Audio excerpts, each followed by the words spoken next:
ప్రభు నామమునకు స్తోత్రములు.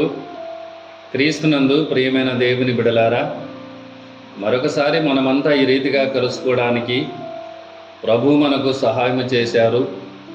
అందును బట్టి ఆ దేవాది దేవునికి స్తోత్రాలు చెబుతూ ఈ సమయంలో ఒక వాక్య భాగాన్ని మనం ధ్యానం చేద్దాం. బైబిల్ గ్రంథంలో సామెతల గ్రంథం 24వ అధ్యాయము 10వ వచనాన్ని మనం చదువుకుందాం. శ్రమ దినమున నీవు కృంగినెడల నువ్వు చేతకాని వాడవగుదువు.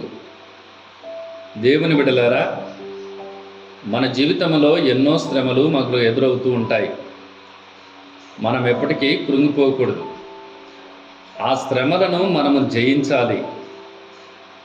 అప్పుడే మనము ధన్యులమవుతాం.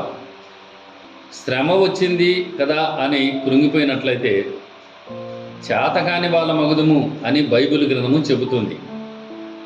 శ్రమలో నిలబడు. బైబిల్ గ్రంథం చెబుతుంది శ్రమల్లో ఆయన మనకు తోడుగా ఉంటాడు అని.